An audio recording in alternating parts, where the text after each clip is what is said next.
guys, it's Lydia and welcome back to my channel. Before I actually start the video, what is wrong with your voice? You sound like a mouse. Yes, I sound like a mouse because I'm a little bit ill. I feel fine, everything's fine. For some reason my voice is just going. It doesn't hurt when I talk, it's just gone, you know? Sometimes that just happens. But anyway, today is the video that you all have been waiting for. And that is how I got all 8s and 9s at GCSE, and it's a video to give you guys tips on how to get 8s and 9s at GCSE. A disclaimer doesn't mean that you will get 8s and 9s or all 8s and 9s. These are just things that helped me get my 8s and 9s at GCSE. So I thought I'd just share them with you guys and hopefully it helps. If you enjoyed this video, give it a big thumbs up and let's go straight onto it. So there on my phone I made a little list of things I want to talk about. So I'm going to split it up into categories. So I'm going to be like talking about different things. So I've listed like the timestamps and the chapters, so to help you guys out of what stage you might want help with. But I recommend following through the whole video because I think all this knowledge together makes more sense. So firstly I'm going to talk about what to do from September of year 11 till like your exams. So I mean, people were like, oh yeah, start revising for your GCSEs in year 10 and stuff, but I didn't, and I think it's good not to, because why are you going to stress yourself out for 2 years when you can just do everything in year 11? So from about September to January of year 11, make sure that you buy revision guides, all the relevant textbooks. Some of them can be online. For example, I had my science textbooks on Caboodle. But yeah, revision guides, super helpful. You know, go get them. In that time, September to January, what do you want to do? So start your revision early. Do little but often. And I don't mean revision, okay, so I need to make my flashcards, I need to start learning the flashcards. That's not what I mean by start your revision early. What I mean by starting revision early is go over topics that you don't feel confident in, you don't know well, or you found like confusing, like, oh yeah, I'm gonna come back to that later. Now's the time to come back to those topics. It's important that before you make any flashcards, do any sort of active recall, that you actually know the content. If you don't know the content, use the revision guides, use the textbooks, YouTube videos, ask your teachers to go through it with you. You need this, you need to know this well. I also recommend from the stages of September to January to ask as much questions as you want. Your teachers are going to be there, you know, leading up nearer to your exams. They're not going to be as available because they're going to be marking tests. Lots of people are going to be coming over to them. But if you go over to them asking for help, asking questions in class earlier, they're more likely to give you more help and support. I would also recommend asking your teachers for resources. Can you give me some practice questions? Ask them all this, like what revision technique would you recommend? Like, what I'd also recommend is that you start getting into a good routine. Start figuring out your night routine, your morning routine, kind of what that looks like. Try and get it more consistent, organized. You want to start also regulating your sleep, so no more going to bed at 2 a.m, no more, you know, waking up at 8 a.m and then getting rushed for school for 8:30. You want to get your 8 to 9 hours of sleep. Right, so that's what I want you guys to be focusing on from September to January. Then from January to March is like when the mock seasons kind of start. I know some people have them like before Christmas. The January to March ones are kind of the mocks, the last mocks before your actual exams. Start to revise for mocks. So create flashcards, mind maps, memorize all the key terms that you need to memorize, make a mock revision timetable. And the aim isn't like, okay, this is revising for my GCSEs.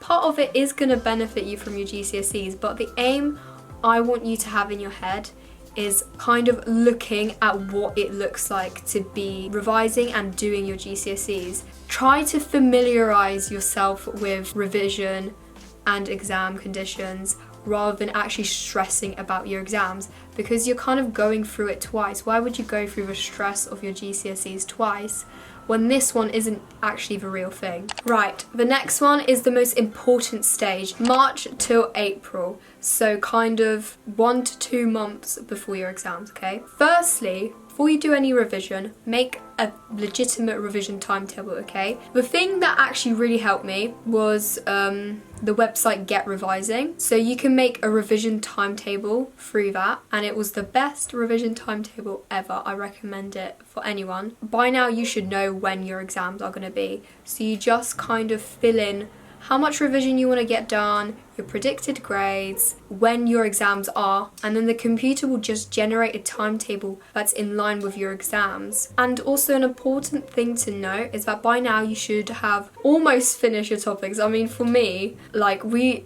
exams started and we hadn't finished the content, but hopefully you'll have finished the content already. If you haven't, try and go through it, and you should feel comfortable and confident with the topics that you have covered. And if you haven't, go do that right now really quickly before you move on, because there's no passing this stage if you're not confident or you're stuck on something, okay? So now that you're confident, now make your actual revision notes. So I didn't use just flashcards for my GCSEs. I used summary notes, flashcards, and mind maps. Okay, those were the 3 things that I made. For example, English literature, I made mind maps. It would either be a theme or a character. So for example, if the theme was redemption, so the circle would be redemption, and then I would get all the characters linked to redemption, and then the quotes linked to those characters for stuff that has lots of information to know, like keywords, facts, processes, stuff like that, like for example science, geography, PE, history. Make flashcards and summary notes for stuff that you can't really memorize, stuff that is kind of like you're just given the question and you just have to work out all the possibilities.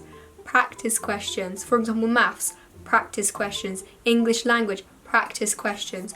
Another way you can actually like revise is watch videos on useful like techniques, for example in language, how to answer question 4, you know, and then like try and get that structure of how to structure the question really well. So then you'll memorize it and then you kind of use that structure. Then also for science, what I use Caboodle, the checklist, to do a final check to see if I got all of it, all of my notes. Using the specification as your framework to make your flashcards and your notes. So really thoroughly read through the specification. Number 1, specification. I cannot stress this enough. Use the specification, okay? Specification is your Bible, okay, for your revision. And any checklists that you have, and just reading through the revision guides and textbooks to see if your notes match what the resources say, okay? And then you should also start to begin to learn your notes, like memorize your notes. But only begin, okay? You don't have to do it thoroughly. Just start to begin for your first exams. For example,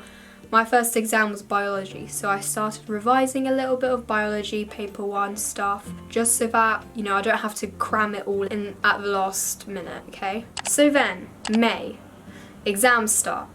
So now I'm going to be talking about from May till June. So making the revision notes should have helped you kind of memorize some stuff or remember things, because you know that's active recall in a way and you're engaging in your revision. So now using your planner, start to learn the content, okay, thoroughly. So memorize those quotes or facts. And you want to kind of allow a week or so before your exams to have enough time to learn all the content you need. So for example, my biology exam is in a week's time. Okay, I'm going to start revising my biology paper 1 now. Okay, so that I have a whole week dedicated to biology so that I can do it. Obviously I'm not going to be revising just biology, because the next day or a few days later I have an English exam, so I'll be prioritizing my biology revision, but with that also introducing the English revision. Do you know what I mean? The methods that I used to actually learn my notes was blurting and explaining the information to my parents. Oh my god, and my parents are like, oh my god, not again. 2 days before your exam, do practice questions. Don't do them straight away. You want to know the content before you apply it. And not only do the practice questions help you apply your knowledge. It also kind of should give you more confidence going to the exam, like, oh, I can actually answer questions, because the practice questions are basically going to be the same in the exam, okay? And this is also essential that you do this. On the things that you got wrong, highlight it, review it on the mark scheme, and understand why you got it wrong, and make a note, okay? And then review that thing that you got wrong several times, because it might be that you said dissolve instead of diffuse. So maybe highlighting the word diffuse will kind of engrave in your brain in the exam when you get a question about gas exchange or diffusion, to write the word diffuse, not dissolve. So that's kind of like what you want to do from September to your exams, kind of like what I've explained. So now what I'm going to do is kind of the methods that I used and what people use and things that might be helpful for you guys. So obviously I use blurting. Blurting I think is really good because it really engages like your thinking, and in an exam like you don't have your notes and it helps not to rely on your notes. Explaining is also good, like explaining to a friend, explaining to your dog even. Oh my god, the amount of times I explained to my dog. Another thing that might be helpful is reading the content, covering it up, writing, and then writing it over and over again until it sticks. I know it's time consuming, but it works. I did that as well, to be fair. And the one that you want to focus on, like the major one, application, okay? There's no point in learning the content and not knowing how to apply it. You need to know how to apply it, okay? Don't go into the exam without doing at least one practice paper, okay? You need to do practice papers, like I recommend doing 3 practice papers, okay? So now those are the methods. Now like a major thing that not a lot of people talk about is like mental health and how to manage it and stuff during exams. I feel like I managed my mental health pretty well during exams. I wasn't too stressed.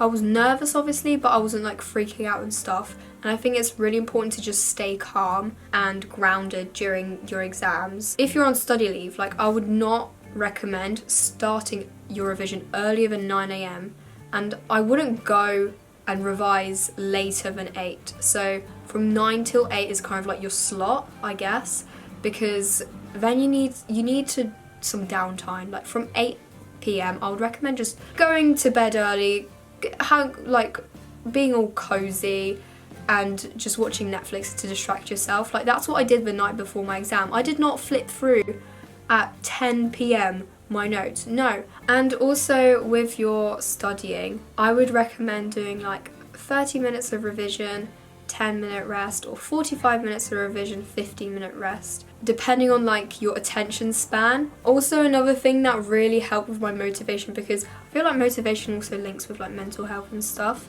I used study with me videos to just do study with me videos because they really help keep you productive. The last thing I'm going to cover in this video is allow yourself to just rest and still enjoy yourself during your exams. I know it's exams and you have to prioritize studying, but don't restrict yourself from going out with your friends, going out with your family to like a birthday party or something. Oh, I can't because I need to study.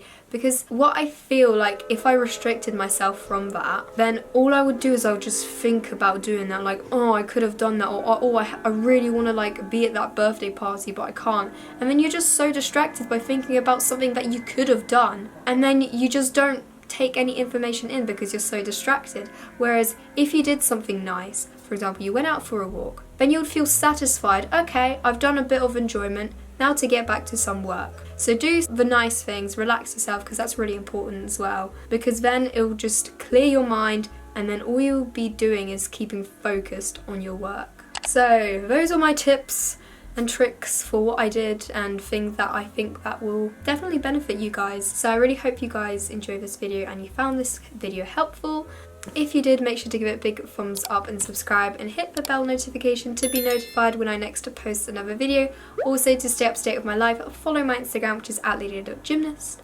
And I'll see you guys next Sunday for a brand new video, even though like I haven't uploaded for 3 weeks. But that's only because 1, I was sick, 2, I was procrastinating, but it's half term next week, so I'll be filming more.